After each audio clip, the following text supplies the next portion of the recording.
जी, के सिंह सर, दिलीप पांडे जी, प्रसाद जी, छोटेलाल जी, शिवदयाल तिवारी जी, रमाशंकर जी, Parvez sir, VK Bhatia जी, जय बहादुर जी, राधे श्याम जी और मंच के सामने बैठे सभी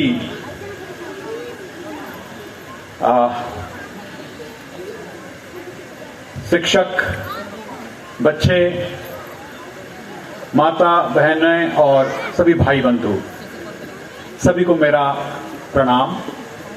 और आज के इस शुभ बेला में जहां हम डॉक्टर भीमराव रामजी अंबेडकर जी का 132वां जन्मदिन मना रहे हैं, आप सभी को इस जन्मदिन की लाख लाख बधाइयां हों। हर वर्ष यहां हम लोग इकट्ठे होते हैं और बाबा जी को याद करते हैं। विचारक जो होते हैं, ये मैदानों में जो जंग लड़ते हैं, मैदानों में जंग लड़ना जरूरी है, वैसे ही हमारे जीवन में विचारकों का होना भी बेहद जरूरी है। मैदानों में लड़ाई लड़ी जा सकती है, लेकिन जीवन को जीने का जो रास्ता होता है वो विचारक बताते हैं।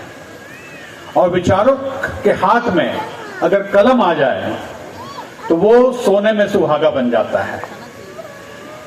ऐसे ही हमारे भीमराव अंबेडकर जी हम लोगों के बीच में आए और गए, लेकिन अपने जीवन काल में जो संघर्ष उन्होंने अपने जीवन काल में व्यतीत किया, देखा, महसूस किया, उस संघर्ष ने उनको तराशा।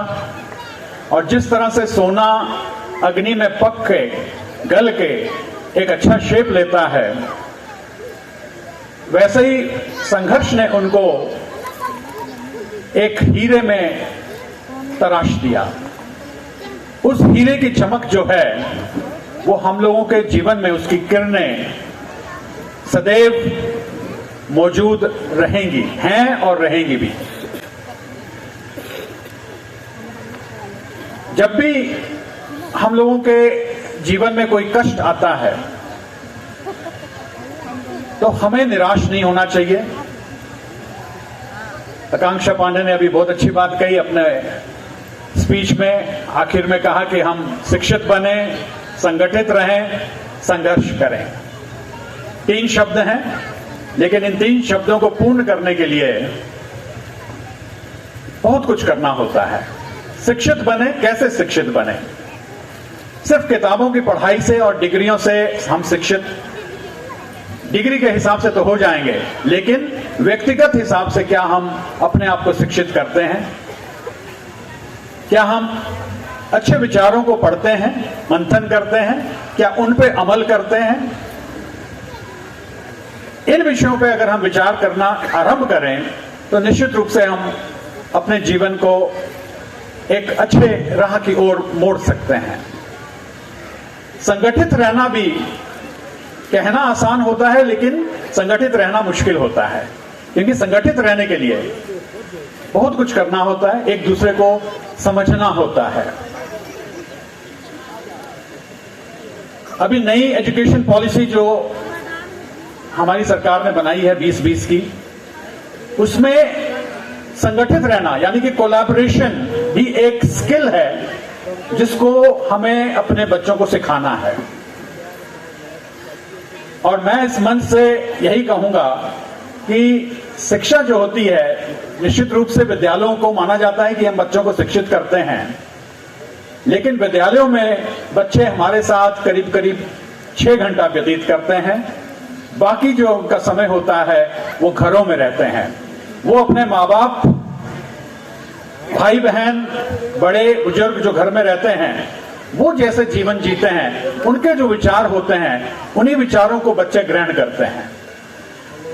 तो हम कोशिश करें कि अपने घरों में अच्छे विचार बच्चों के साथ में साझा करें और उनको प्रेरित करें कि मिलजुल के रहना ही सर्वोत्तम है। और जब इस ओर हम अग्रसर हो जाएंगे तो निश्चित रूप से एक बहुत बड़ी ताकत बनके हम उभरेंगे और आने वाले समय में भारत निश्चित रूप से पूरे विश्व का नेतृत्व करेगा और हमारे यहाँ के जो बच्चे हैं वो निश्चित रूप से वर्ल्ड लीडर, वर्ल्ड सिटीजन्स। भगत नामदेव जी का कहना था, वो दर्जी थे, कपड़े रंगते थे और उन्होंने अपनी किर्त को अपना किर्त करते करते भी भक्ति कर ली उन्होंने। उनके शब्द हैं, कहते हैं, मन मेरो गज जीवा मेरी काती,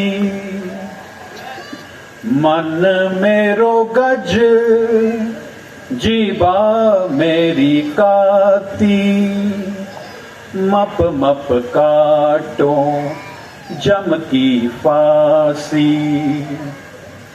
कहते हैं मन मेरा जो है वो गज है। दर्जी जो होता है वो इंची टेप अपने पास में रखते हैं, उसको गज कहा जाता है। तो कहते हैं मन मेरा जो है वो गज के तरह है और जीभा मेरी, जीभ जो मेरी है ये कैंची की तरह है। दर्जी जो है गज से कपड़े मापते हैं और कैंची से उनको काटते हैं। तो कहते हैं मैं इन कपड़ों को काटते काटते मैं जम की फांसी को भी काट रहा हूं, यानी कि अपने कर्म भी कर रहे हैं और उसी के साथ अपना ध्यान जो है वो भक्ति की ओर भी लगाया है। मन मेरो गज जेबा मेरी काटी, मप मप काटो जम की फांसी। आगे कहते हैं, कहे करो जाती के करो पाती, कह करो जाती कह करो पाती, राम को नाम जपो दिन राती, राम को नाम जपो दिन राती। मैं उम्मीद करता हूं आपको पसंद आया होगा और अगर गाने में कुछ त्रुटि हुई तो उसके लिए क्षमा करिएगा। बहुत बहुत धन्यवाद।